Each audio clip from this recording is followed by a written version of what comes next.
I'm Marcus Thompson, 34, a single father of 4 beautiful children and until 3 days ago, a dedicated quality control manager at Henderson Manufacturing for 8 years. I'd never missed a day, never called in sick, and built a reputation as their most reliable employee. But when my 7-year-old daughter Emma needed emergency heart surgery, I made what I thought was an obvious choice. I stayed by her side. What happened next shattered everything I believed about loyalty and decency. My boss, Richard Henderson, didn't just fire me over the phone while Emma was still in recovery. He made sure to do it loud enough for the entire ICU to hear. Family emergencies don't pay the bills. Thompson, clean out your desk. Little did he know that firing me would be the biggest mistake of his life. Because what Richard didn't realize was that I'd been documenting his illegal practices for months, and now I had nothing left to lose. This is the story of how a desperate father's love became a powerful man's downfall. If you've ever chosen family over everything else, hit that like button and subscribe, because this story will show you exactly why that choice was worth it. The morning started like any other Tuesday. I was packing lunches for the kids when my phone buzzed with a text from Emma's teacher. Emma collapsed during morning reading. Ambulance called. Meet us at Children's Hospital. My hands went numb. The sandwich I was making for Jake fell to the counter as I grabbed my keys, shouting for Sarah to get the twins ready for school. Take them to Mrs. Rodriguez next door, I called over my shoulder, already running to my truck at the hospital. The emergency room doctor's words hit like physical blows. Congenital heart defect. Immediate surgery. We need to operate within the hour. Emma looked so small on that gurney. Her usual bright smile replaced by an oxygen mask and fear in her brown eyes. I called Henderson Manufacturing from the family waiting room, hands shaking as I dialed my supervisor's extension. Marcus, I need to take emergency leave. My daughter Thompson, you know we're behind on the quarterly reports. Mark interrupted. Can't your ex-wife handle this? My wife died 3 years ago, I said quietly. Emma needs surgery. I'll be here as long as it takes. There was a pause. I'll have to clear this with Henderson directly. You know how he feels about unscheduled absences. What should have been a 5-hour surgery stretched to 8. Complications with Emma's tiny arteries meant additional repairs. I paced the waiting room, checking my phone every few minutes for updates from Sarah about the other kids, trying to stay strong when other families offered worried smiles. My employee file, which I'd seen during my last performance review just 2 months ago, contained 8 years of perfect evaluations. Exceptional reliability, goes above and beyond. Trusted with sensitive materials. Henderson himself had written those words. I'd never called in sick, never missed a deadline, never given them any reason to doubt my commitment. That's what made the phone call so devastating. I was sitting beside Emma's bed in recovery, watching her chest rise and fall under the hospital blankets, when my phone rang. The caller ID showed Henderson's direct line. Thompson. His voice was cold, businesslike. We've decided to terminate your employment effective immediately. Mr. Henderson, my daughter just came out of surgery. I explained the emergency family. Emergencies don't pay the bills. Thompson, clean out your desk. His voice was loud enough that the nurse adjusting Emma's four looked up sharply. Other families in the recovery area turned to stare. Sir, I've been with the company 8 years. I've never. The line went dead. I stared at my phone, the reality sinking in slowly. No job, no health insurance. For children depending on me, and Emma would need months of follow-up care. The nurse who had overheard approached gently. I'm sorry, she whispered. That was incredibly heartless. Is there anything we can do? What I didn't know then, sitting in that sterile hospital room with my heart breaking and my daughter fighting for recovery, was that Richard Henderson had just made the biggest mistake of his life. Because in 8 years of faithful service, I'd seen things, I'd documented things, and now I had absolutely nothing left to lose. 3 days later, I sat at our kitchen table staring at the stack of bills that had accumulated while Emma was in the hospital. Medical statements, mortgage payment due in 2 weeks, car insurance, groceries we desperately needed. The numbers blurred together as the reality of our situation hit me. Sarah walked into the kitchen, her backpack slung over one shoulder, ready for school. At 15, she'd inherited her mother's intuitive nature and my stubborn determination. She took one look at the bills spread across the table and sat down across from me. Dad, we need to talk about this. I tried to fold the papers away, but she placed her hand on mine. I heard your phone call with Mr. Henderson. The whole recovery room heard it. My beautiful children, Emma, 7 years old, with her gap-toothed smile and endless questions about everything. The twins, Jake and Lily, 10-year-old opposites who balanced each other perfectly. Jake, with his quiet thoughtfulness, Lily with her boundless energy, and Sarah, wise beyond her years, who'd stepped into the role of co-parent when her mother died. The family photo on our refrigerator showed all of us at last year's school carnival. Maria had been gone for 6 months by then, but we were learning to be a family of 5 instead of 6.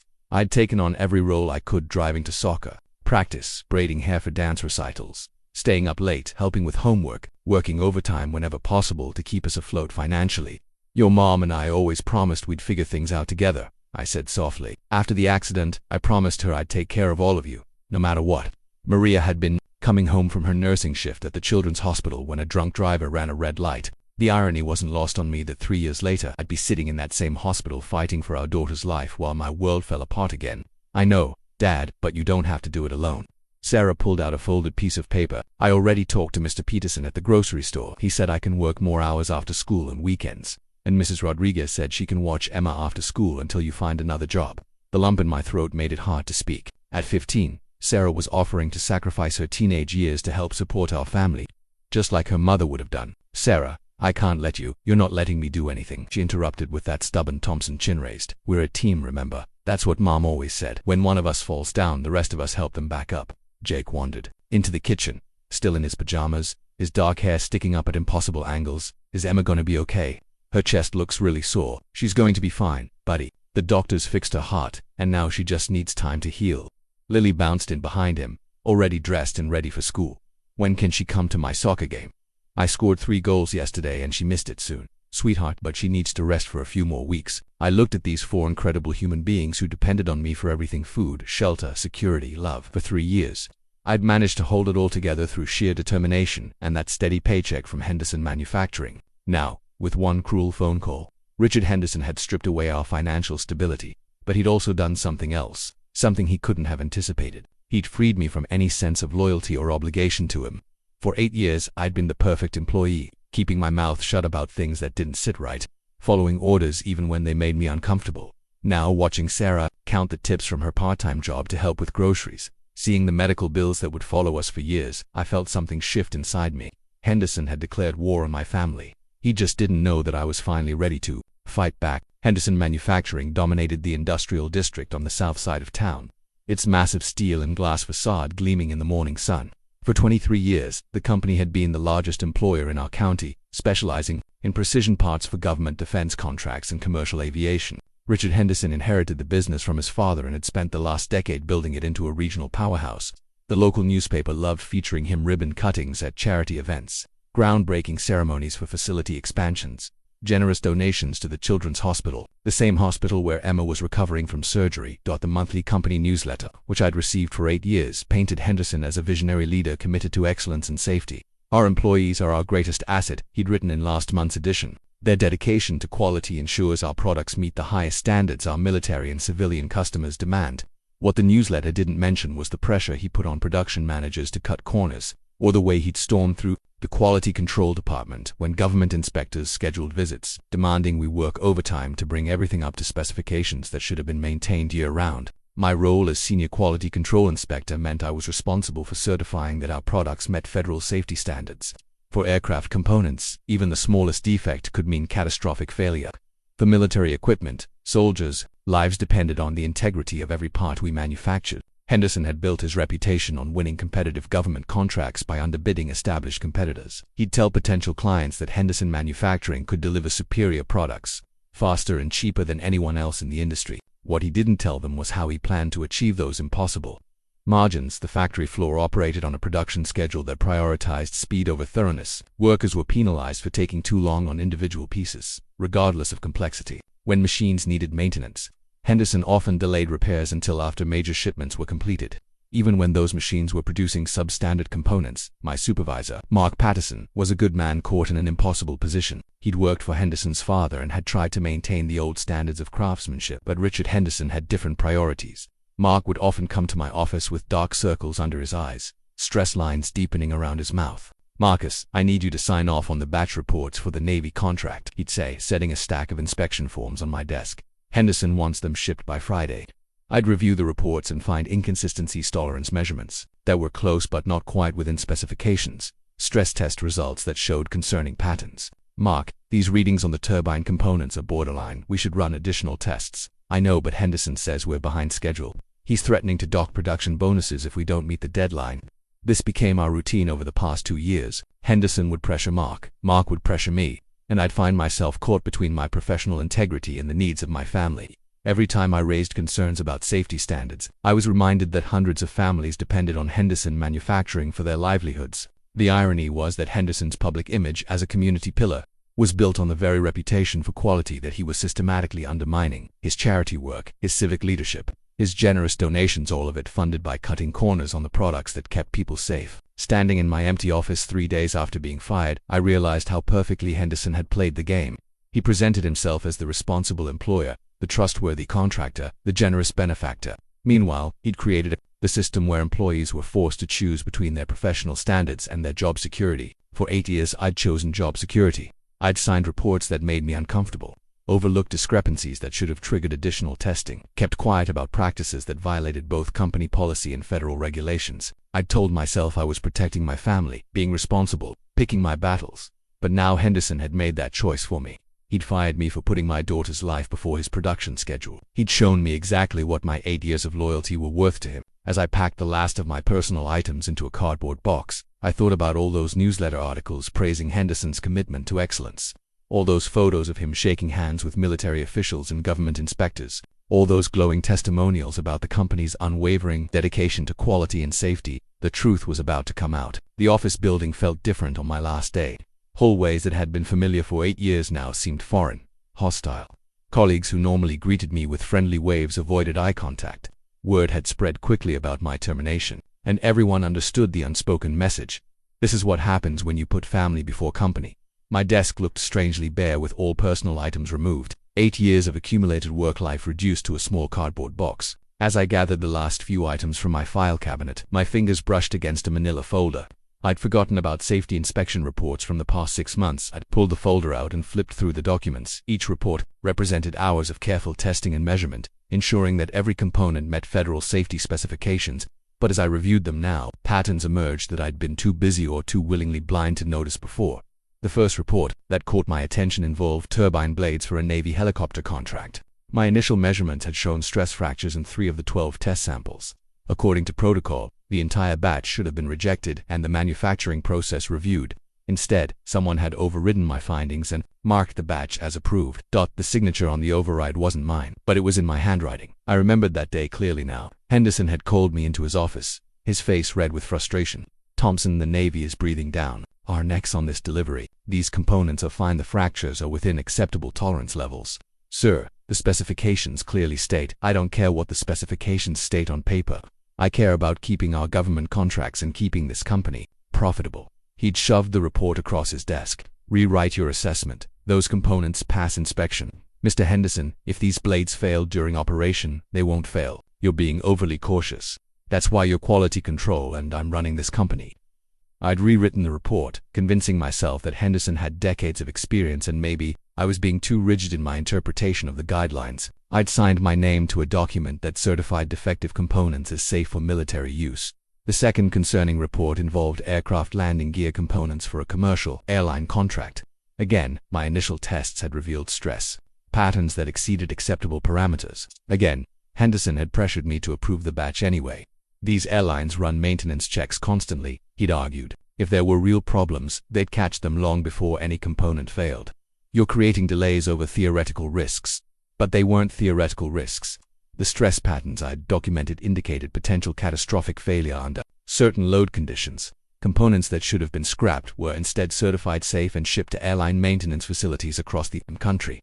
As I continued through the folder, I found report after report showing the same pattern. My legitimate safety concerns overruled by Henderson's demands for faster production and higher profits. My signature on documents that violated every principle of quality control. I'd learned in my career, the most damning discovery was a series of emails printed and filed with the inspection reports. Henderson's communications with his production managers revealed the systematic nature of his corner cutting. "Quality control is slowing us down," he'd written to the factory floor supervisors. "Find ways to streamline the process without compromising our delivery schedules." Another email, sent directly to me, was even more explicit. "Marcus, I need you to be more flexible in your interpretations of federal guidelines. Our competitors are winning contracts because they understand that specs are suggestions, not absolute requirements. Adapt your testing criteria accordingly." I'd saved these emails, filing them away without really considering their implications. At the time, I'd told myself Henderson was just trying to improve efficiency. Now I understood he was asking me to participate in systematic fraud against government agencies and commercial clients. The safety inspection reports represented more than just paperwork. They were my signature on documents that put lives at risk. Every aircraft component that left our facility with my approval carried the potential for catastrophic failure. Every military equipment piece I'd certified despite known defects could fail soldiers when they needed it most. For 8 years, I'd prioritized keeping my job over keeping people safe. I'd convinced myself that Henderson knew better, that my concerns were overblown, that I needed to trust the system, but the evidence in my hands told a different story.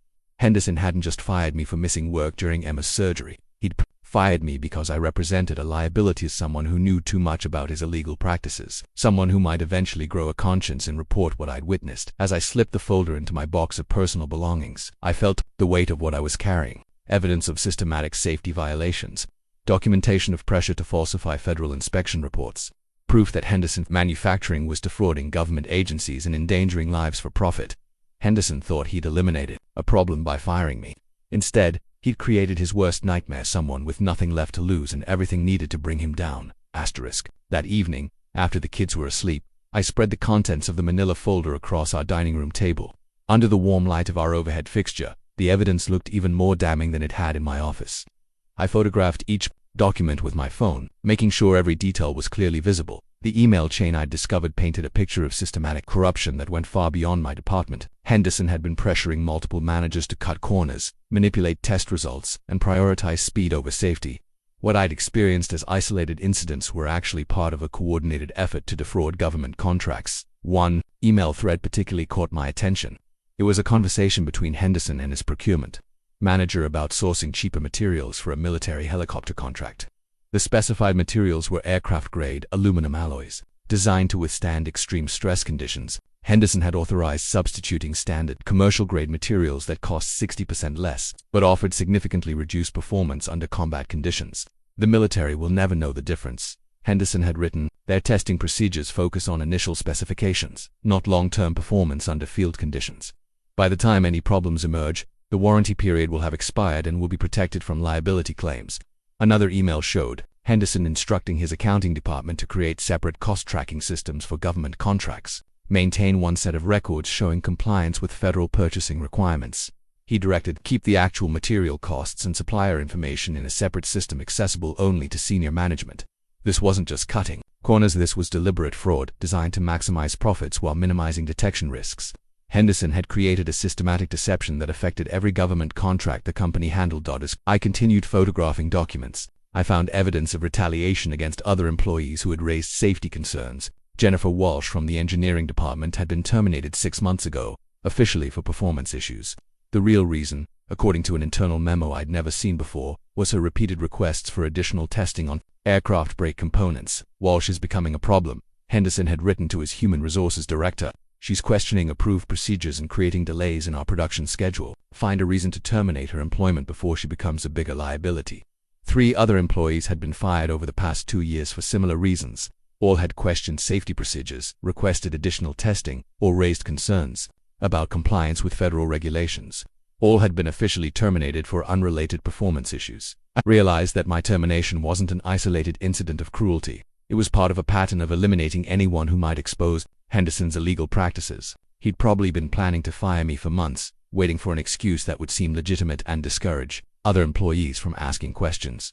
The most shocking discovery was a series of incident reports that had been buried in the files. 3 separate cases where Henderson Manufacturing components had failed in the field, causing equipment malfunctions and near-miss accidents. In each case, Henderson had settled quietly with the affected parties, requiring strict non-disclosure agreements that prevented public knowledge of the failures. A Navy helicopter had experienced landing gear collapse during a training exercise, injuring 2 pilots. The investigation had traced the failure to defective components that should have been caught during quality control testing. Henderson had paid a substantial settlement to avoid military prosecution, but the incident had never been reported to federal safety agencies. A commercial airline had discovered stress fractures in brake components during routine maintenance, grounding an entire fleet of aircraft until replacements could be installed.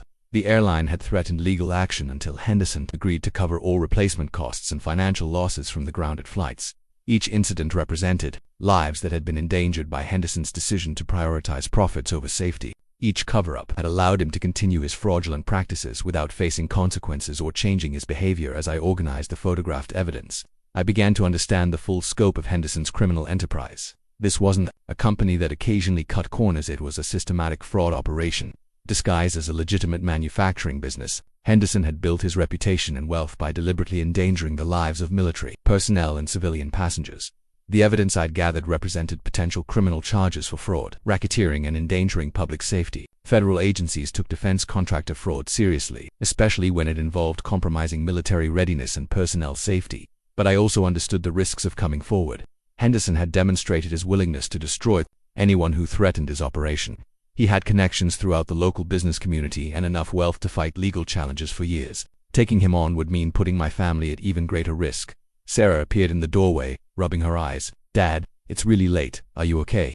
I quickly gathered the papers, not wanting her to see the evidence of just how dangerous my former workplace had been. "I'm fine, sweetheart. Just going through some work stuff. Go back to bed." She lingered for a moment, studying my face. "This is about more than just losing your job, isn't it? It's complicated, Sarah, but I promise you, everything is going to be okay." As she headed back to her room, I realized that everything definitely was not going to be okay, at least not yet. But for the first time since Henderson's phone call, I had hoped that justice was possible. 2 weeks without income taught me exactly how thin the line was between stability and financial disaster. The medical bills from Emma's surgery arrived daily, each envelope containing another reminder of costs we couldn't afford. Her cardiac surgeon's bill alone was $43,000. The anesthesiologist wanted $8,000. The birth, the hospital stay medications, and follow-up appointments added another $25,000 to our mounting debt. Emma was healing beautifully, her incision already fading to a thin pink line across her chest. But her recovery required expensive medications, blood thinners, heart rhythm regulators, and supplements that weren't covered by our insurance policy. Even with my former employer's coverage extending through the month, we were facing thousands in out-of-pocket costs. I sat at the kitchen table with a calculator in our household budget spreadsheet, trying to make numbers work that simply wouldn't cooperate. Mortgage payment, $1,800. Car payment, $400. Utilities, insurance, groceries, Emma's medications. The essential expenses alone exceeded what we could survive on savings. Sarah had increased her hours at Peterson's grocery, working every day after school and full shifts on weekends. At 15, she was earning minimum wage but contributing every dollar to our household expenses. I watched her count her tips each evening, carefully separating money for groceries from money for Emma's prescriptions. "Dad," Mrs. Peterson asked if I wanted to work mornings before school too. She said one evening, exhaustion evident in her voice. "I could be there by 6, help with the early deliveries." "Sarah, you're already working 20 hours a week on top of school. You need time to be a teenager. What I need is for Emma to have her medicine and for us to keep our house." Her voice carried the same determination that had gotten us through Maria's death. "Besides, Jake and Lily can help more with breakfast and getting ready for school." The twins had indeed stepped up, packing their own lunches and making sure Emma took her medications on schedule. At 10 years old, they understood that our family was facing serious challenges. Lily had even started a change jar, collecting coins she found around the house and adding them to our grocery money. Jake, always the more sensitive of the twins, had taken on the role of Emma's protector. He read to her during her afternoon rest periods, helped her with homework when she was too tired to concentrate, and made sure she didn't overexert herself during playtime. "Is Emma going to be okay forever now?" he asked me one evening as we cleaned up after dinner. "The doctors fixed her heart. Buddy, she's going to live a completely normal life. But what if we can't afford her medicine?" The question broke my heart because I'd been asking myself the same thing. Emma's cardiac medications were essential for her recovery, but they cost nearly $600 per month, even with insurance. Without my job, continuing her treatment would quickly exhaust our savings. I'd applied for unemployment benefits, but Henderson Manufacturing was fighting the claim. Their position was that I'd been terminated for abandoning my work responsibilities, which disqualified me from receiving benefits. Fighting their challenge would require hiring an attorney we couldn't afford. The irony was devastating. Henderson had fired me for choosing my daughter's life over work, and now that decision was threatening our ability to afford the care that would keep her healthy. I'd started applying for other quality control positions, but the job market in our area was limited. Most manufacturing companies were either cutting staff or hiring only temporary workers without benefits. The few permanent positions available required security clearances that took months to process. Mrs. Rodriguez, our elderly neighbor who had been watching Emma after school, refused to accept payment for her help. "That little girl is a treasure," she insisted when I tried to give her money. "Besides, she helps me with my crossword puzzles and keeps me company. You're doing me a favor." The kindness of our community was overwhelming. Emma's teachers sent homework packets so she wouldn't fall behind during recovery. Jake and Lily's soccer coach waived their registration fees for the spring season. Even the pharmacist at our local drugstore had quietly arranged a payment plan for Emma's medications. But charity and kindness couldn't solve our fundamental problem.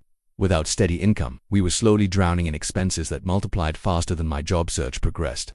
Every day brought new bills, new deadlines, new reminders of how precarious our situation had become. The medical bills kept arriving with payment demands and warnings about collections procedures.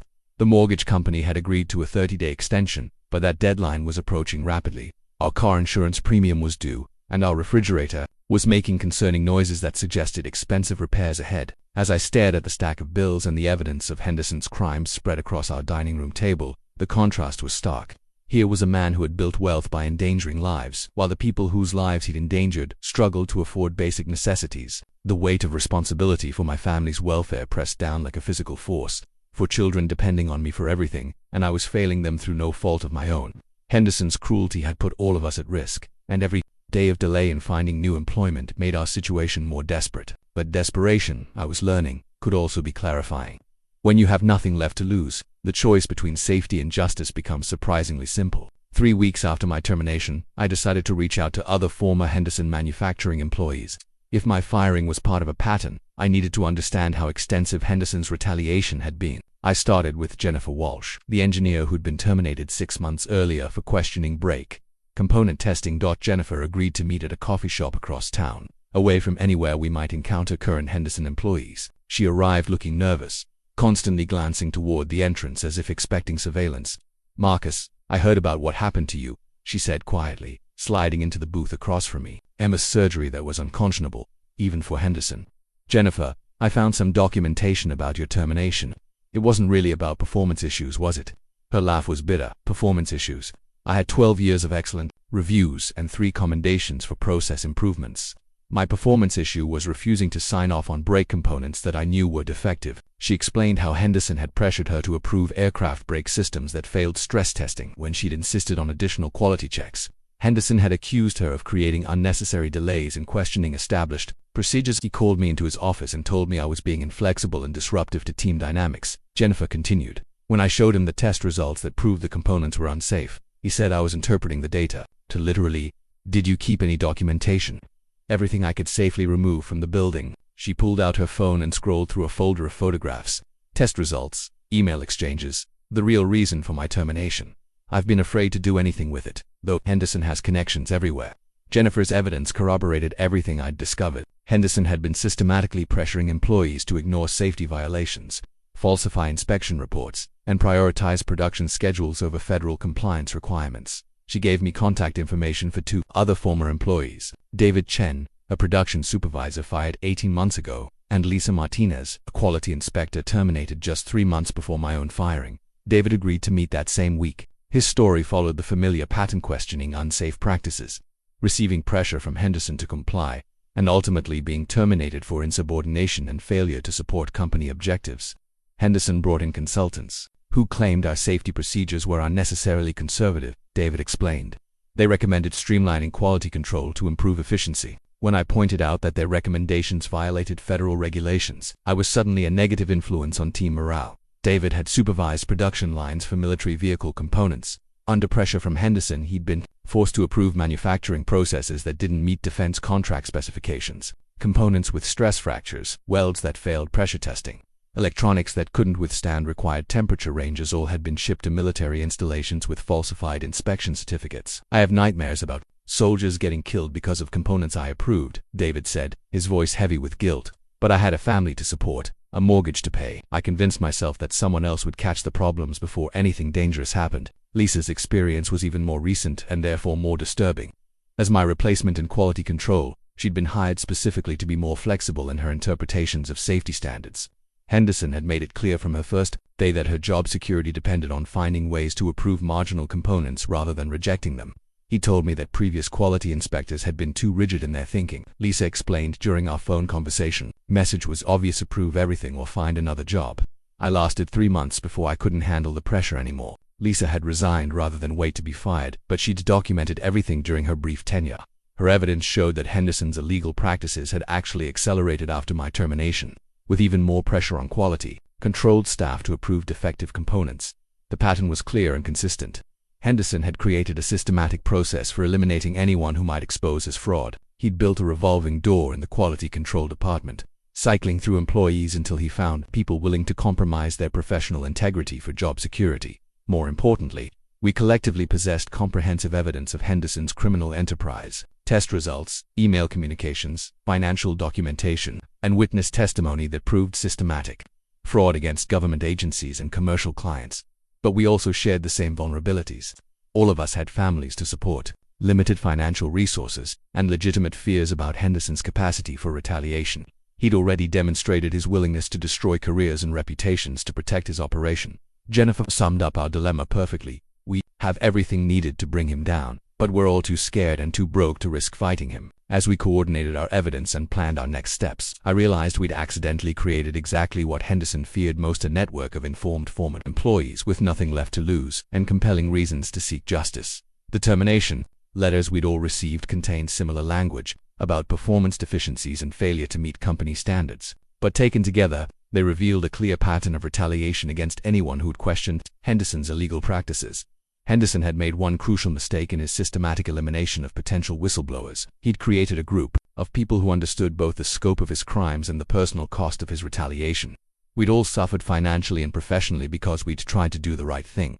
Now we had the opportunity to finish what we'd started: the truth about Henderson Manufacturing and ensuring that justice was finally served. My job search hit an unexpected wall in the 4th week.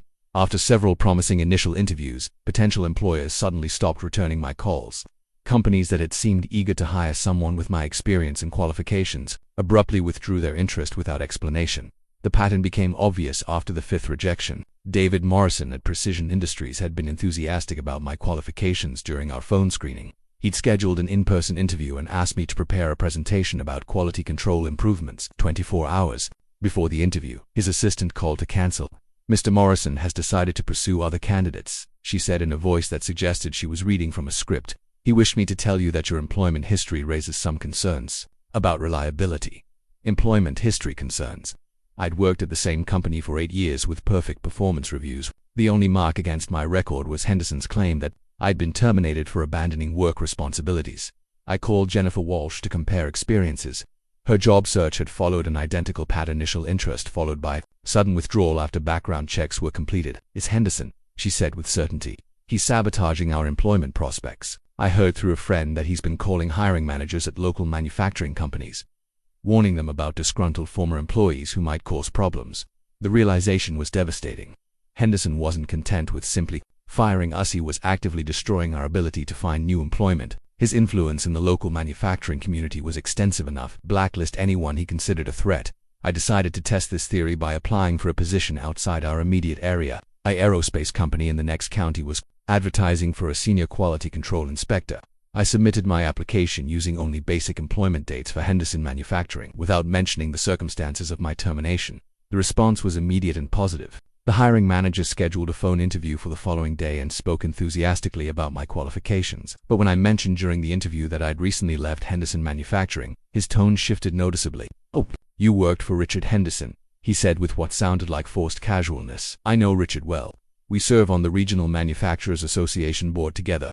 Let me check with my team about our hiring timeline and get back to you." He never called back. Henderson's network extended far beyond what I'd realized. His connections in professional organizations, business associations, and industry groups gave him the power to influence hiring decisions throughout the region. A quiet word from Richard Henderson was apparently enough to eliminate any chance of employment. The financial pressure on our family was becoming unbearable. With no income and mounting medical bills, I'd been forced to use credit cards for basic necessities. Our savings account, which had taken years to build, was nearly exhausted. The mortgage extension was expiring, and I had no idea how we'd make the next payment. Sarah had picked up additional hours at the grocery store, working before school and late into the evenings. Her grades were suffering from exhaustion, but she refused to reduce her schedule. "Dad, we need the money. My homework can wait." Watching my 15-year-old daughter sacrifice her education to help support our family while Henderson used his influence to destroy my career prospects filled me with a rage I'd never experienced. This wasn't just about my firing anymore. It was about systematic cruelty designed to punish anyone who dared question his authority. The job rejection letters I'd collected told the story of Henderson's campaign against me. Initial enthusiasm followed by sudden disinterest after reference checks. Employers who'd been eager to schedule interviews suddenly discovering concerns about employment history or changes in hiring priorities. One human resources manager was honest enough to explain what had happened. She called me back after officially rejecting my application to offer some advice. "Mr. Thompson, your qualifications are excellent, And your interview went very well, she said carefully. But we received some concerning information during our reference check process. I can't go into details, but I'd suggest you might want to consider looking for opportunities outside this region. What kind of concerning information? I really can't be specific.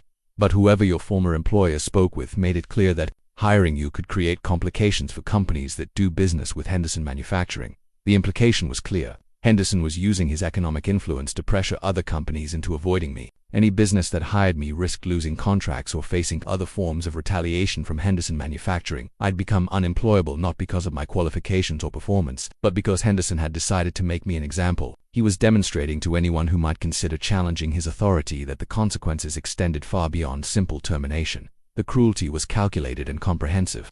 Henderson hadn't just taken away my job, he'd taken away the ability to support my family anywhere in the region. He'd turned my professional reputation into a liability that no employer would risk accepting. As I stared at another rejection letter, I realized that Henderson had made a strategic mistake. By making it impossible for me to rebuild my life quietly, he'd eliminated my incentive to remain silent about his crimes. If I couldn't find employment because of his retaliation, I had nothing left to lose by exposing the truth about his operation. Henderson thought he was protecting himself by destroying my prospects. Instead, he'd just guaranteed that I'd have both the motivation and the time to bring him down. With employment prospects exhausted and bills mounting daily, I dedicated myself to researching legal options for exposing Henderson's crimes. The local library became my second home as I studied federal whistleblower protection laws, defense, contractor regulations, and precedents for prosecuting corporate fraud. The research revealed that Henderson Manufacturing's government contracts fell under multiple federal oversight agencies. The Department of Defense monitored military contracts, the Federal Aviation Administration regulated aircraft components, and the Department of Justice prosecuted contractor fraud cases. Whistleblower protection laws offered significant safeguards for employees who reported federal contract violations. The False Claims Act provided financial incentives for individuals who exposed government fraud, with successful whistleblowers entitled to receive 15 to 30% of any penalties recovered by federal agencies. More importantly, companies were prohibited from retaliating against employees who reported violations of federal law. Henderson's systematic campaign to destroy my employment prospects constituted clear retaliation that could result in additional penalties and personal liability for him. I discovered that Henderson Manufacturing held contracts worth over $4 million annually with various government agencies, military helicopter components, aircraft brake systems, and vehicle parts for Navy vessels represented the majority of their federal business. The potential penalties for systematic fraud could reach hundreds of millions of dollars. The government contract documents I found through public records searches revealed Henderson's legal obligations in detail. Every contract included specific clauses requiring compliance with federal safety standards, accurate reporting of test results, and use of approved materials and manufacturing processes. Henderson had violated virtually every clause in every contract. The evidence I'd gathered, combined with testimony from other terminated employees, documented systematic fraud that had persisted for years across multiple government agencies. But the research also revealed the challenges ahead. Whistleblower cases typically took years to resolve, requiring extensive investigation and legal proceedings.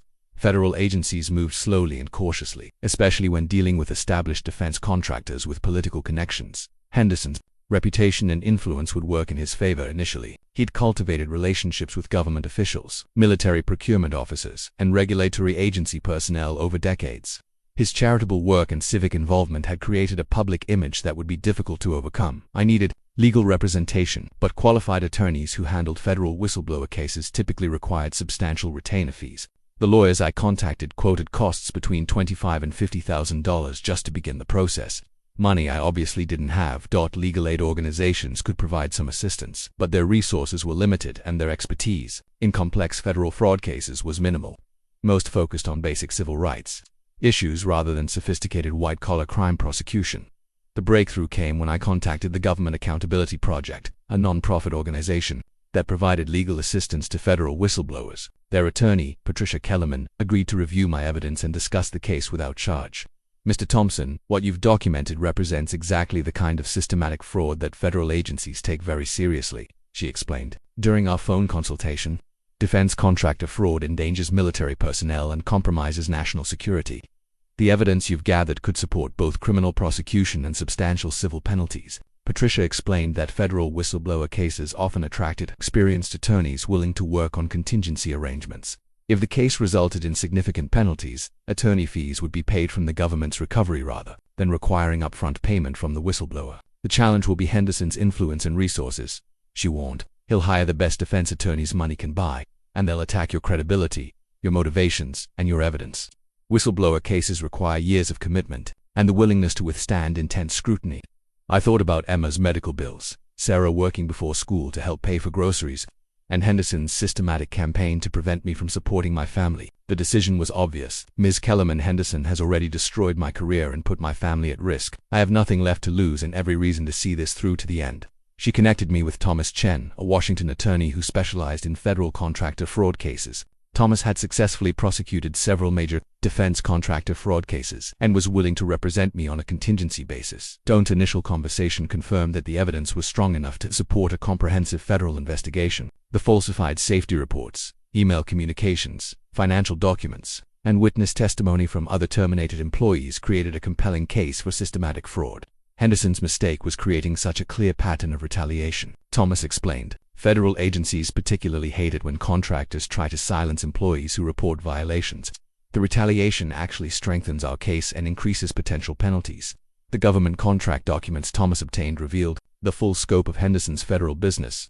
His company had received over $200 million in government contracts over the past 5 years, all while systematically violating safety standards and falsifying compliance reports. Federal penalties for contractor fraud were calculated based on the total value of affected contracts, with additional multipliers for systematic violations and retaliation against whistleblowers. Conservative estimates suggested potential penalties exceeding $100 million, but penalties were only part of the story. Criminal prosecution could result in prison sentences for Henderson and his management team. Asset forfeiture could strip Henderson of his personal wealth accumulated through fraudulent practices. Debarment from future government contracts would effectively destroy his business. As I reviewed the legal framework with Thomas, I realized that Henderson's systematic retaliation had actually provided the federal government with additional tools to punish his crimes. By destroying my ability to find employment, he'd demonstrated the lengths he would go to silence potential witnesses. The man who thought he was untouchable was about to discover that federal agencies had both the authority and the determination to hold him accountable for his crimes. Organizing 8 years of evidence into a coherent case against Henderson Manufacturing required meticulous attention to detail.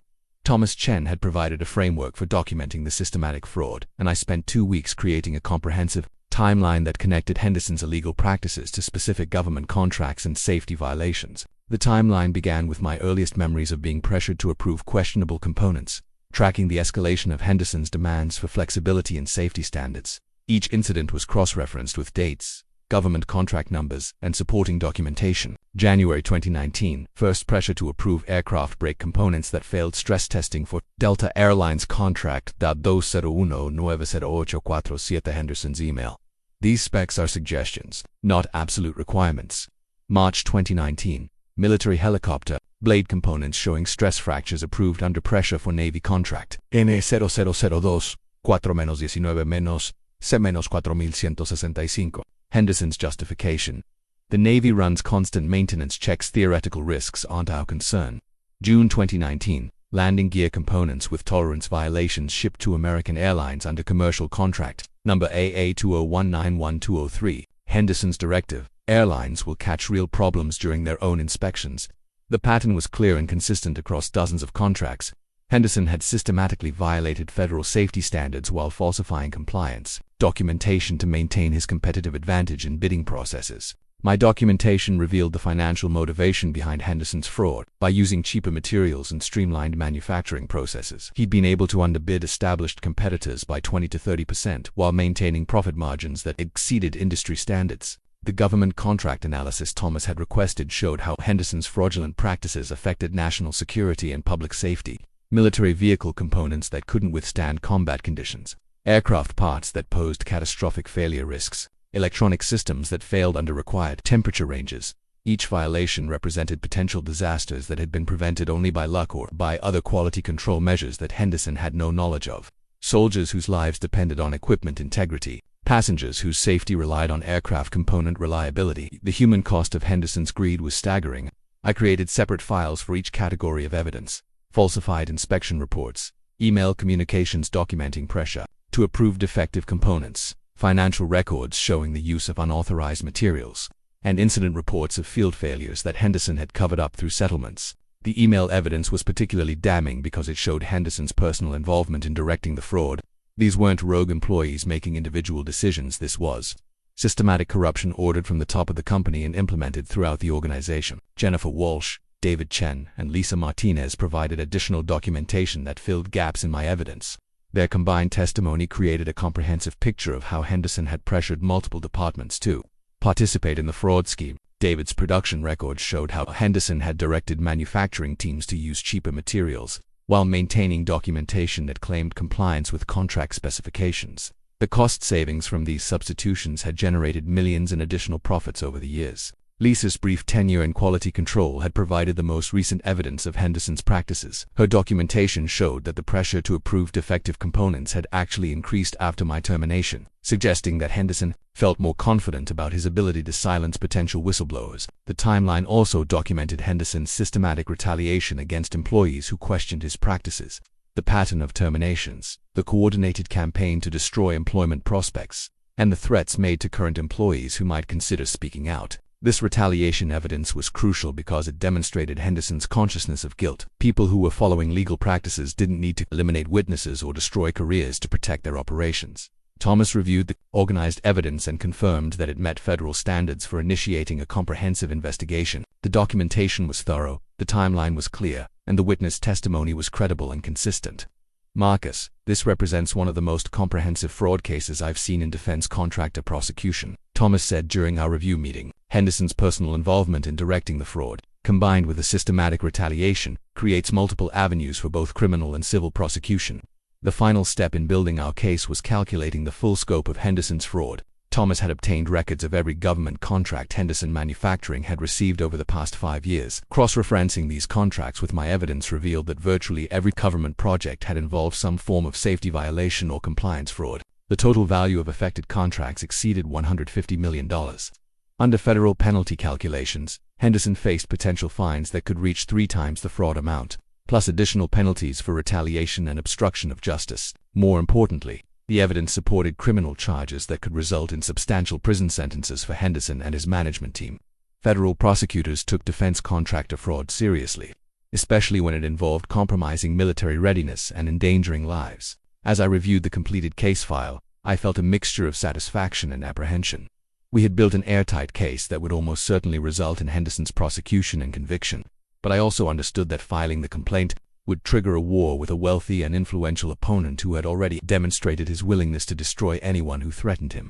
The timeline sitting on my dining room table represented more than just evidence. It was a roadmap to justice for everyone. Henderson had harmed and a warning to other companies that might consider similar fraud schemes. Henderson thought his money and influence made him untouchable. He was about to learn that federal law enforcement had both the authority and the determination to prove him wrong. The decision to file a formal whistleblower complaint against Henderson Manufacturing wasn't just about seeking justice, it was about choosing between fear and responsibility.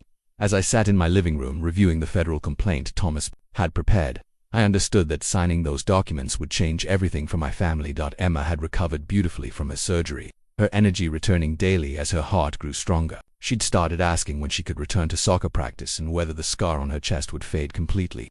Her resilience reminded me why I'd made the choice to stay with her during surgery, and why that choice had started this entire confrontation with Henderson. "Dad, what are all those papers?" she asked one evening, settling beside me on the couch while I reviewed legal documents. "Just some work stuff, sweetheart. Nothing for you to worry about." "Is it about the mean man who fired you when I was sick?" Her innocent question cut straight to the heart of my dilemma. Henderson had shown his true character by firing me while my daughter was fighting for her life. But exposing his crimes would likely bring years of legal battles and continued retaliation against our family. Sarah understood the situation more clearly than I'd realized. She found me in the kitchen late one night, still debating whether to move forward with the complaint.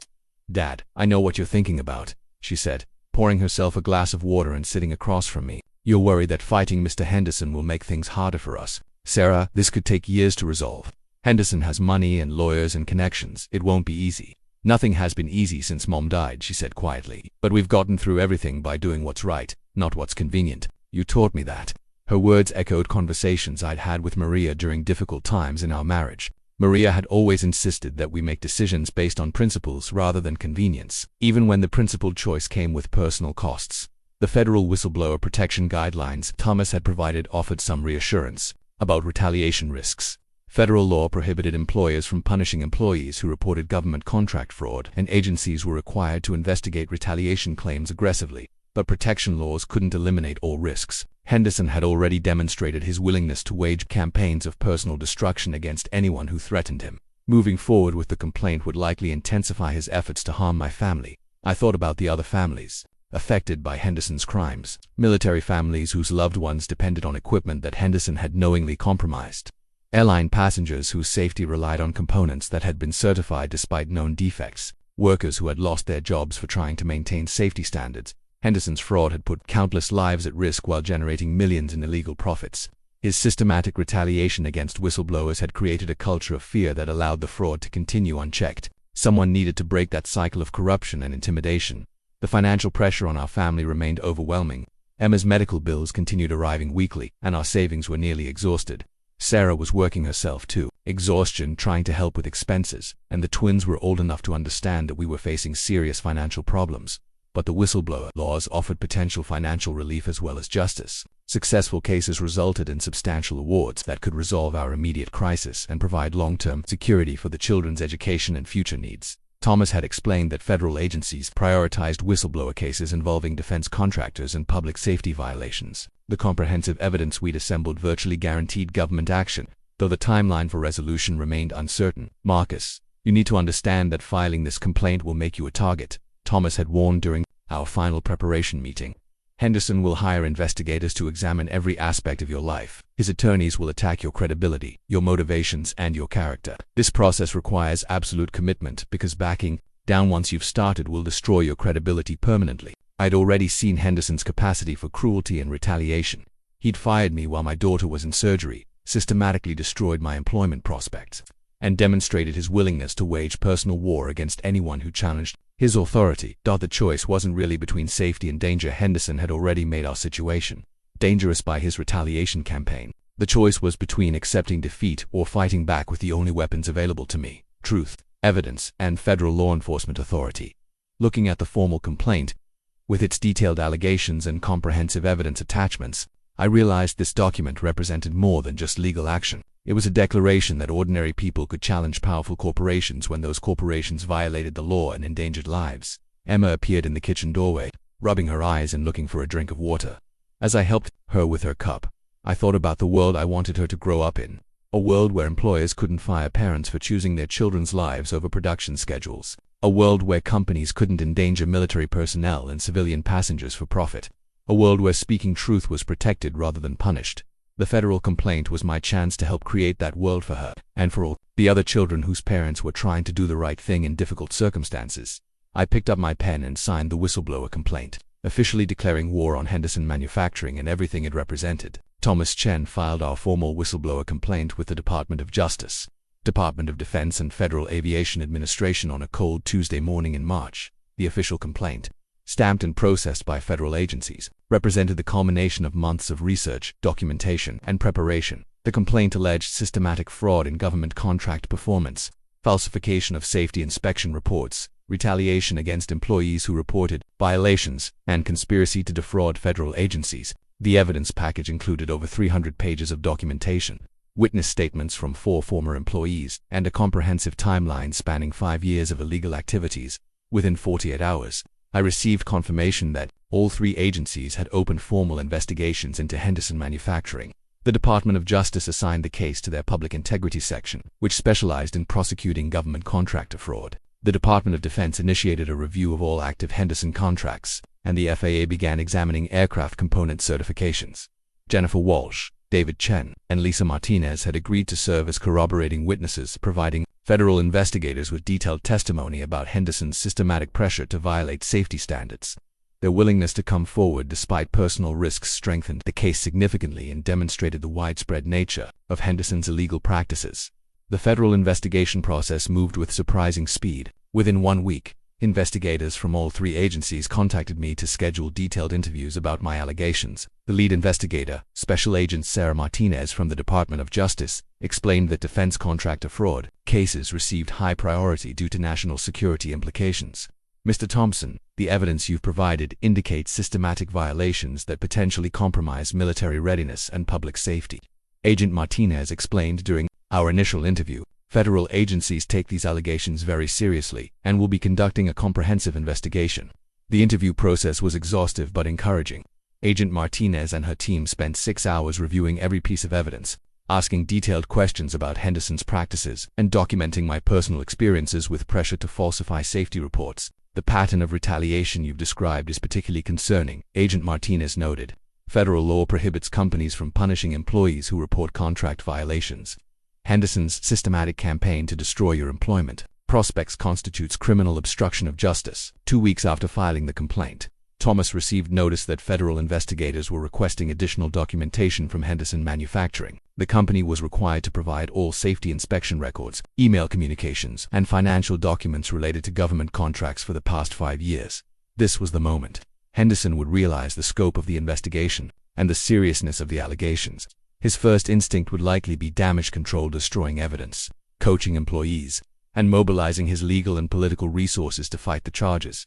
I began receiving calls from former Henderson employees within days of the federal document request. Word had spread through the manufacturing community that Henderson was under investigation, and other workers were coming forward with additional evidence of safety violations and retaliation. Mark Patterson, my former supervisor, called me at home one evening. His voice was strained with stress and guilt as he explained his own experiences with Henderson's pressure tactics. "Marcus, I should have stood up for you when Henderson fired you," Mark said. "I knew it was wrong, but I was afraid of losing my job. Now I understand that staying silent just made things worse for everyone." Mark provided documentation of Henderson's direct orders to approve defective components, including email exchanges, that showed Henderson's personal involvement in directing safety violations. His testimony would be particularly valuable because he'd witnessed Henderson's illegal activities from a management perspective. The federal complaint had triggered exactly what Henderson had tried to prevent: a coordinated response from multiple employees who were no longer afraid to speak out. His systematic retaliation had created the very network of witnesses that would ultimately destroy him. 3 weeks after filing the complaint, Agent Martinez called with an update that exceeded my most optimistic expectations. "Mr. Thompson, we've received cooperation from additional witnesses and have obtained preliminary documentation from Henderson Manufacturing," she reported. "The evidence supports your allegations and suggests the violations may be even more extensive than originally claimed. Federal investigators had discovered evidence of Henderson's fraud in contracts I hadn't even known about. His illegal practices extended beyond military and aviation contracts to include components for federal infrastructure projects, homeland security equipment, and emergency response systems. The scope of Henderson's criminal enterprise was staggering. For over 5 years, he'd been systematically defrauding multiple government agencies while endangering lives and compromising national security. The total value of affected contracts exceeded $200 million. As I hung up the phone, I felt a mixture of vindication and apprehension. The federal investigation was proceeding exactly as Thomas had predicted, with agencies moving aggressively to hold Henderson accountable for his crimes. But I also understood that Henderson would soon realize the existential threat to his business and personal freedom. The man who had fired me for choosing my daughter's life over his production. The schedule was about to face the full weight of federal law enforcement. And unlike the employees he'd intimidated and destroyed, federal agents couldn't be bought, threatened, or manipulated into silence. The federal investigation reached Henderson Manufacturing at 8:47 a.m. on a Thursday morning. Special Agent Martinez led a team of 12 investigators from the Department of Justice, Department of Defense, and Federal Aviation Administration in executing search warrants for all company facilities, computers, and records. I learned about the raid from Jennifer Walsh, who called me within an hour of the agent's arrival. She'd heard from friends still working at Henderson that federal vehicles had surrounded the building, and agents were systematically seizing documents and electronic equipment. "Marcus, you should see the panic," Jennifer said, barely containing her excitement. Henderson showed up screaming at the agents, threatening lawsuits, demanding to know who had filed complaints against him. They told him to direct all questions to his attorney and continued loading boxes into their trucks. The federal investigation notice, which became public record that afternoon, detailed the scope of the government's case against Henderson Manufacturing. The company was under investigation for conspiracy to defraud the United States, false claims in government contracts, product substitution fraud, and retaliation against federal whistleblowers. Henderson's first response was predictably aggressive. By noon, his attorney had called a press conference denouncing the investigation as a politically motivated witch hunt against a successful American manufacturer.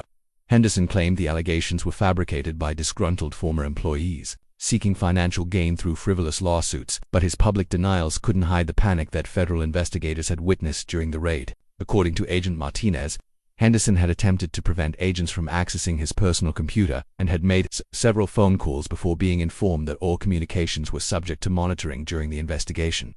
Current Henderson employees, protected by federal whistleblower laws, began coming forward with additional evidence of safety violations and illegal practices. The culture of fear that Henderson had cultivated for years collapsed as soon as federal protection became available. Angela Torres, a current quality control inspector, provided devastating testimony about Henderson's recent practices. Since my termination, Henderson had eliminated most quality control procedures entirely, approving components for shipment without any safety testing to accelerate production schedules. Mr. Henderson told us that quality control was slowing down production and costing the company contracts. Angela explained to federal investigators. He said, "Our job was to move products quickly, not to find problems that might delay shipments." Michael Roberts, a production supervisor, testified that Henderson had been importing cheaper materials from unauthorized suppliers while maintaining documentation claiming compliance with contract specifications. The cost savings from these substitutions had generated millions in additional profits over the past 2 years. The evidence emerging from current employees painted a picture of systematic fraud that had accelerated after my termination. Henderson's successful elimination of whistleblowers had emboldened him to expand his illegal practices rather than reform them. Henderson's attempts at damage control became increasingly desperate as the investigation progressed. He hired a crisis management firm to coordinate media responses and began reaching out to political contacts for assistance in limiting the federal investigation. But Henderson had miscalculated the seriousness of defense contractor fraud charges. Political influence that might work for regulatory violations or civil disputes carried no weight with federal criminal investigators pursuing national security cases. Agent Martinez called me with updates as the investigation expanded. "Mr. Thompson, we've discovered evidence that Henderson's fraud extends far beyond what you originally reported. His company has been systematically violating safety standards across virtually every government contract for the past 5 years." The federal document seizure had revealed email communications showing Henderson's personal involvement in directing fraud across multiple departments. His instructions to streamline quality control, reduce unnecessary testing delays, and improve production efficiency were actually coded directives to violate safety standards and falsify compliance reports. More damaging were financial records showing how Henderson had personally profited from the fraud. Bonuses tied to production speed rather than quality compliance, profit sharing based on cost savings achieved through safety violations, and personal expenses paid from accounts funded by fraudulent contract overcharges. Henderson had built his personal wealth by systematically endangering lives and compromising national security. The federal investigation was revealing the true scope of his criminal enterprise and documenting his personal culpability in directing illegal activities. 3 weeks after the initial raid, federal investigators executed additional search warrants for Henderson's personal residence, vehicles, and financial records. The investigation had expanded to include money laundering charges related to Henderson's attempts to hide profits from fraudulent government contracts. Henderson's attorney announced that his client would be vigorously defending against these baseless allegations, but the public evidence was becoming overwhelming. Local media had obtained copies of federal court filings that detailed specific instances of safety violations and fraudulent practices. The man who had once dominated our community through wealth and influence was now facing the prospect of federal criminal prosecution, massive financial penalties, and potential imprisonment. His systematic retaliation against employees who had tried to maintain safety standards had created the very evidence that federal prosecutors would use to convict him. As I watched Henderson's empire crumble under federal investigation, I thought about Emma's surgery and the phone call that had started this entire confrontation. Henderson had believed that firing me would eliminate a threat to his illegal operation. Instead, it had triggered the investigation that would ultimately destroy everything he'd built through fraud and corruption. The story broke on a Tuesday morning when investigative reporter Jessica Chen published a comprehensive expose in the regional newspaper. Her article, titled "Local Defense Contractor Under Federal Investigation for Systematic Fraud," detailed Henderson's illegal practices and the government's ongoing criminal case. Jessica had obtained copies of federal court documents, witness statements, and email communications that revealed the scope of Henderson Manufacturing's fraud scheme. Her reporting provided the first public confirmation of allegations that had been circulating in the manufacturing community for weeks. Henderson Manufacturing, a prominent local defense contractor, is under federal investigation for allegedly compromising military equipment safety while defrauding government agencies of millions of dollars. Jessica's article began, "Court documents reveal systematic violations of safety standards that potentially endangered military personnel and civilian passengers." The article included quotes from federal investigators confirming the seriousness of the charges and the extensive evidence supporting the case. Agent Martinez was quoted as saying, "This investigation involves systematic fraud that potentially compromises national security and public safety. We are pursuing all available criminal and civil remedies. Henderson's public response was immediate and defensive. His attorney issued a statement denying all allegations and attacking the credibility of former employees who had provided evidence to federal investigators. These allegations are fabricated by disgruntled former workers seeking financial gain through false claims, the statement read. But Henderson's denials were undermined by the specific evidence detailed in Jessica's reporting: email communications showing his personal involvement in directing safety violations, financial records documenting unauthorized material substitutions, and testimony from multiple employees describing systematic pressure to approve defective components. The story gained national attention when major news networks picked up Jessica's reporting. Henderson Manufacturing's government contracts and the national security implications of the fraud allegations made the story newsworthy far beyond our local community. CNN interviewed me about my decision to become a whistleblower and the retaliation I'd experienced after being fired. The interview provided an opportunity to explain how Henderson's cruelty during Emma's surgery had ultimately led to exposing his criminal enterprise. Henderson fired me while my 7-year-old daughter was recovering from heart surgery, I explained to the CNN reporter.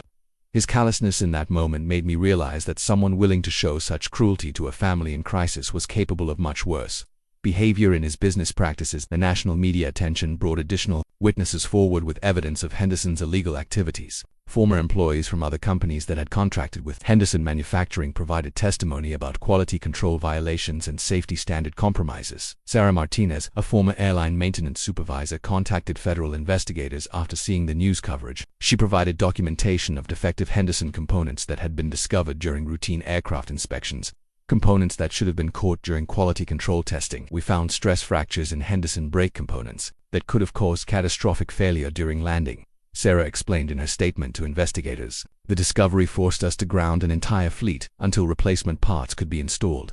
The aviation industry revelations were particularly damaging because they involved civilian passenger safety rather than just military equipment.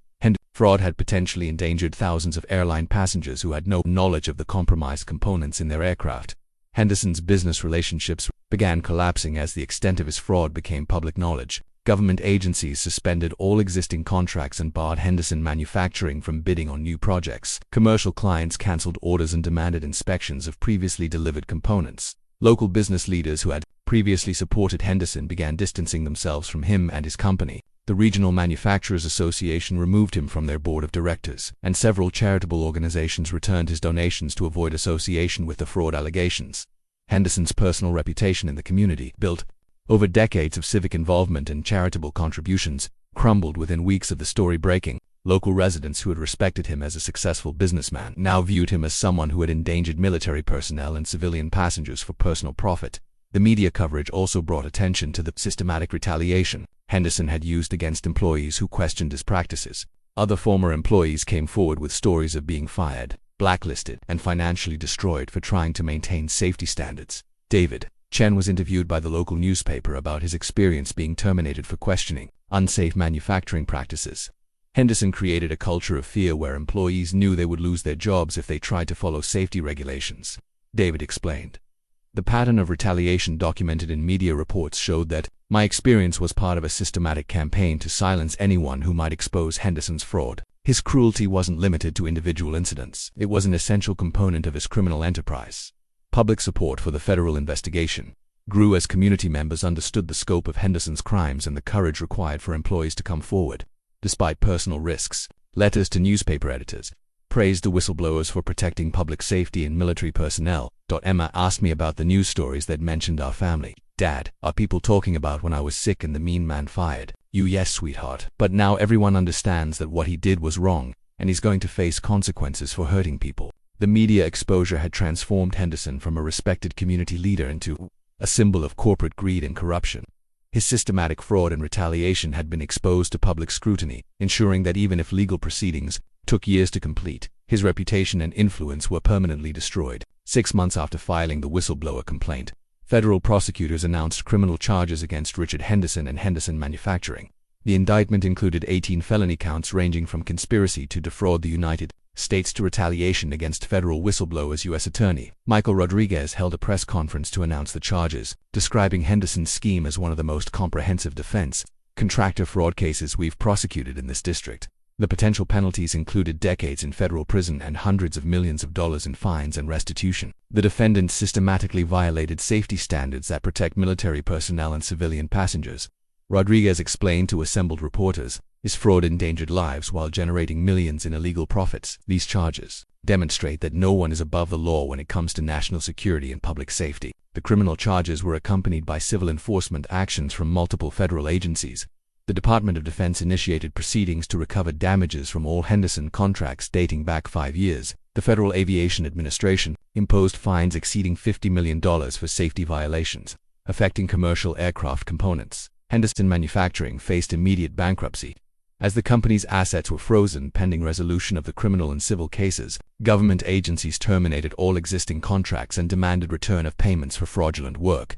Commercial clients filed lawsuits seeking damages for defective components and safety violations. Henderson himself faced personal criminal liability that could result in a life sentence given his age and the severity of the charges. Federal prosecutors had documented his personal involvement in directing safety violations, retaliating against whistleblowers, and concealing evidence during the investigation. Thomas Chen called me with news that federal prosecutors were offering substantial financial settlements to all affected whistleblowers. The government's recovery efforts were expected to generate over $200 million in penalties and restitution, with significant portions allocated to the employees who had exposed Henderson's crimes. Marcus, the preliminary settlement offer would resolve all your financial concerns and provide long-term security for your family, Thomas explained. Federal agencies are also recommending you for the highest available whistleblower awards given the scope of the case and the personal risks you faced.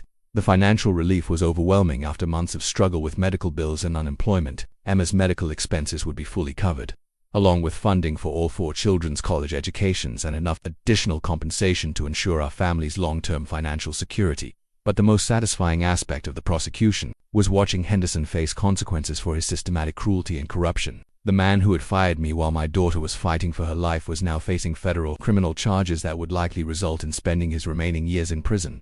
Henderson's attempts to negotiate plea agreements were rejected by federal prosecutors who insisted on substantial prison sentences. Given the scope of his crimes and the national security implications of his fraud, his wealth and political connections, which had protected him for years, offered no defense against comprehensive federal criminal prosecution. Current and former Henderson employees received financial compensation for the retaliation they had to suffer, along with legal protections against further harassment or intimidation. Federal agencies created a victim compensation fund that provided immediate relief to families who had been financially destroyed by Henderson's systematic retaliation. Jennifer Walsh called me in tears after receiving her settlement offer. "Marcus, this money will allow me to start over completely," she said. "I can finally provide for my family without worrying about Henderson's continued retaliation." David Chen and Lisa Martinez received similar settlements that compensated them for lost wages, destroyed career prospects, and the personal costs of standing up to Henderson's illegal practices. The federal compensation recognized that their courage in coming forward had been essential to stopping Henderson's crimes. The court documents filed in Henderson's case revealed the full extent of his criminal enterprise for the first time. His fraud had affected over 300 government contracts worth more than $250 million. Safety violations had potentially endangered thousands of military personnel and civilian passengers over a 5-year period. Personal assets, including his mansion, luxury vehicles, and investment accounts, were subject to forfeiture as proceeds from his criminal activities. Federal marshals had seized properties and accounts worth over $30 million, effectively stripping Henderson of the wealth he had accumulated through fraud. The company that had dominated our local manufacturing community for over 2 decades was liquidated within 6 months of the criminal charges being filed. Henderson Manufacturing's facilities were sold to competitors who committed to maintaining legitimate safety standards and fair employment practices. Henderson's conviction became a national precedent for prosecuting defense contractor fraud and protecting federal whistleblowers. Legal experts noted that the comprehensive nature of the charges and the substantial penalties would serve as deterrents for other companies considering similar fraud schemes. That as I watched Henderson's sentencing hearing on the local news, I thought about the phone call that had started this entire confrontation. His decision to fire me while Emma was recovering from surgery had seemed like the ultimate expression of his power and cruelty. Instead, it had been the beginning of his complete downfall. The man who had believed himself untouchable was led away in handcuffs to begin serving a 25-year federal prison sentence. Justice had finally been served for everyone he had harmed through his systematic fraud and retaliation. The federal settlement agreement arrived on a sunny morning in September, nearly 18 months after Henderson had fired me from the hospital recovery room. The document represented vindication for every family Henderson had harmed and financial the security that would transform our lives permanently. Thomas Chen walked me through the settlement terms during a meeting at his office. The total compensation package exceeded $3 million, including whistleblower awards from multiple federal agencies, restitution for Henderson's retaliation campaign, and compensation for the personal and professional damages our family had suffered. Marcus, the settlement recognizes the courage you showed in exposing Henderson's crimes and the personal costs you endured to protect public safety, Thomas explained. Federal agencies wanted to ensure that other potential whistleblowers understand they'll be protected and compensated for coming forward.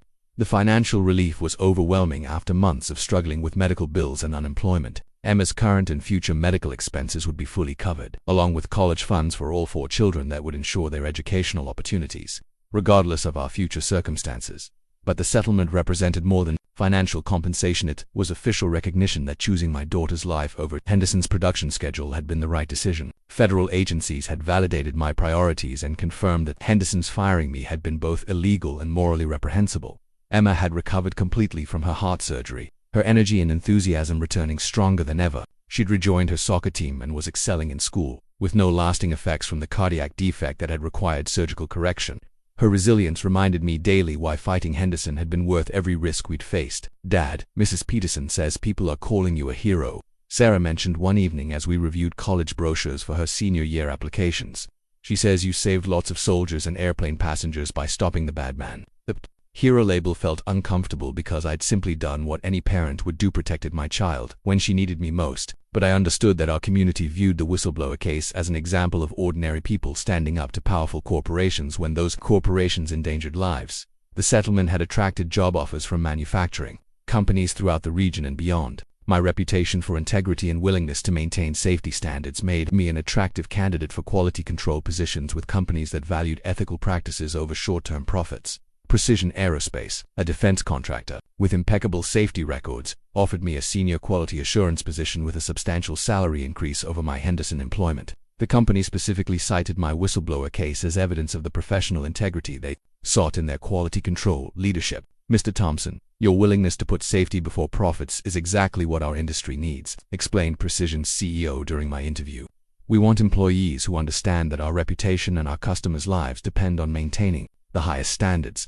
Jennifer Walsh, David Chen, and Lisa Martinez had all found new employment with companies that valued their commitment to safety and professional ethics. Our collective experience with Henderson had created a network of quality control professionals known throughout the industry for their integrity and expertise. The federal prosecution had also resulted in industry-wide reforms that protected other employees from experiencing the retaliation we'd endured. New whistleblower protection regulations require defense contractors to maintain anonymous reporting systems and prohibited the systematic blacklisting that Henderson had used against us. Henderson himself was serving his 25-year sentence at a federal correctional facility, with no possibility of parole given the severity of his crimes. His personal assets had been liquidated to pay restitution to the government agencies and private companies he had defrauded over the years. The mansion where he'd entertained political and business leaders was now owned by a non-profit organization that provided transitional housing for veterans. The irony of veterans living in Henderson's former home wasn't lost on anyone who understood how his fraud had endangered military personnel. Emma asked me about Henderson during one of our evening conversations about her day at school. Dad, is the mean man still in jail for being bad to people? Yes, sweetheart. He's in prison because he made dangerous things and hurt people who tried to stop him. But now he can't hurt anyone anymore. Good, she said with the simple moral clarity that children possess. People who hurt other people should go to jail so they can't do it again. The settlement agreement included provisions for me to speak at industry conferences about the importance of maintaining safety standards and protecting employees who report violations. These speaking engagements provided opportunities to share our story and encourage other workers to prioritize safety over corporate pressure. My first speaking engagement was at a Department of Defense Contractors conference, where I addressed an audience of quality control professionals, government procurement officers, and corporate executives. The presentation focused on the personal and professional costs of staying silent about safety violations. Henderson fraud succeeded for years because good people convinced themselves that speaking up would cause more problems than staying quiet, I explained to the audience. But silence in the face of safety violations isn't neutral, it's complicity in endangering lives. The audience response was overwhelmingly positive, with several attendees approaching me afterward to discuss similar situations they'd encountered in their own companies. My story had provided encouragement for other employees who were struggling with decisions about reporting safety violations. That as our family settled into our new financial security and I began my position at Precision Aerospace. I reflected on the journey that had brought us from Henderson's cruel phone call to federal vindication and justice. The man who had thought he was destroying my life had actually provided the motivation and evidence needed to expose his crimes and protect countless others from similar harm. The settlement agreement sitting in our safety deposit box represented more than financial compensation. It was proof that ordinary people could challenge powerful corporations and win when they had truth, courage, and federal law enforcement on their side. 1 year later, I stood in the same hospital recovery room where Henderson had fired me, watching Emma receive her final cardiac checkup. Dr. Patricia Williams smiled as she reviewed Emma's test results, confirming what we'd hoped to hear for months. Emma's heart function is completely normal, Dr. Williams announced. No restrictions on activities, no ongoing medications required, and no need for future cardiac monitoring. She's officially discharged from cardiology care. Emma bounced on the examination table, her excitement infectious as she processed the news that her heart was completely healed. Dad, does this mean I can play soccer in high school and college and maybe even professionally? It means you can do anything you want, sweetheart. Your heart is as strong as any other kid's now. The contrast with our previous visit to this room was overwhelming. 18 months ago, we'd been facing Emma's emergency surgery while I worried about how to afford her medical care after losing my job. Now Emma was completely healthy and our family's financial future was secure beyond anything I'd ever imagined. Possible. Sarah had graduated high school with honors and was preparing to attend the State University's engineering program, fully funded by her college account from the federal settlement. She'd chosen mechanical engineering with a focus on quality control systems, inspired by our family's experience with corporate fraud. I want to help design systems that make it impossible for companies to cut corners on safety, she'd explained when discussing her career goals. People like Henderson shouldn't be able to endanger lives just to make more money. The twins, now 11, had adapted remarkably well to our changed circumstances. Jake had joined the robotics club at school and was already talking about becoming an engineer like his sister. Lily had discovered a talent for public speaking and often helped me prepare for conferences by practicing presentations with her dad. When you tell people about Mr. Henderson, make sure you explain that he was mean to Emma when she was sick. Lily had advised during one of our practice sessions, people need to understand that part because it shows what kind of person he really was. My position at Precision Aerospace had exceeded all expectations, both professionally and personally. The company's commitment to ethical practices and genuine safety standards created a work environment where integrity was valued rather than punished. My colleagues respected my experience and sought my input on maintaining compliance with federal regulations. The speaking engagements had evolved into a significant part of my professional responsibilities. Federal agencies regularly invited me to address contractor conferences, university ethics programs, and congressional hearings about whistleblower protection improvements. During one memorable Senate hearing, I testified about the importance of protecting employees who report safety violations. Senators, the choice shouldn't be between feeding your family and protecting public safety, I'd explained. Strong whistleblower protections ensure that good people can do the right thing without facing financial destruction. Henderson's case had become a landmark precedent for federal prosecutor training programs and corporate compliance courses. Law schools used our case study to teach students about the intersection of business ethics, federal law enforcement, and personal courage in challenging institutional corruption. Jennifer Walsh had started her own quality control consulting company, helping other manufacturing firms develop compliance systems that prevented the kind of systematic fraud Henderson had perpetrated. Her business was thriving as companies sought to avoid the legal and financial consequences that destroyed Henderson Manufacturing. David Chen and Lisa Martinez had both found positions with aerospace companies that valued their experience and integrity. Our shared experience with Henderson had created lasting professional relationships and mutual support for each other's career development.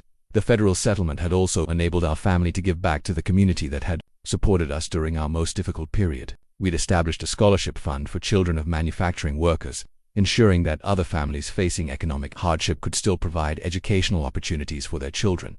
Emma's elementary school received funding for a new library named in honor of Maria, my late wife, recognizing her years of service as a pediatric nurse. The library dedication ceremony was particularly meaningful because it connected Emma's recovery with her mother's legacy of caring for sick children. As we left the hospital that final time, Emma asked the question that had been on my mind as well. Dad, do you think Mr. Henderson knows that I'm all better now and that we're happy? I don't know, sweetheart. But I think the important thing is that he can't hurt any other families the way he tried to hurt ours. Henderson was serving his sentence at a federal facility 3 states away, his appeals exhausted and his personal assets liquidated to pay restitution to his victims. Occasionally I received updates about his imprisonment, but his fate was no longer relevant to our lives or our future. The employment contract with Precision Aerospace sitting on my desk represented the culmination of our journey from Henderson's cruelty to federal vindication. The company valued ethical behavior, compensated employees fairly, and maintained safety standards that protected both workers and customers. Emma's complete recovery, our family's financial security, and my professional fulfillment at a company that shared our values represented everything Henderson had tried to destroy when he fired me from this hospital room. His moment of cruel power had ultimately led to his complete downfall, and our family's triumph as we drove home from the hospital. I thought about the choice I'd made to stay with Emma during her surgery and the consequences that had followed. From that decision, choosing family over corporate demands had cost me my job but had ultimately exposed a criminal enterprise that endangered countless lives. The lesson for Emma and her siblings was clear. Doing the right thing sometimes comes with personal costs, but integrity and courage ultimately triumph over corruption and cruelty. Henderson's power had seemed absolute when he fired me, but truth and federal law enforcement had proven more powerful than his wealth. And influenced our story had become proof that ordinary families could challenge powerful corporations and win when they had courage, evidence, and the support of a justice system designed to protect the innocent and punish the guilty.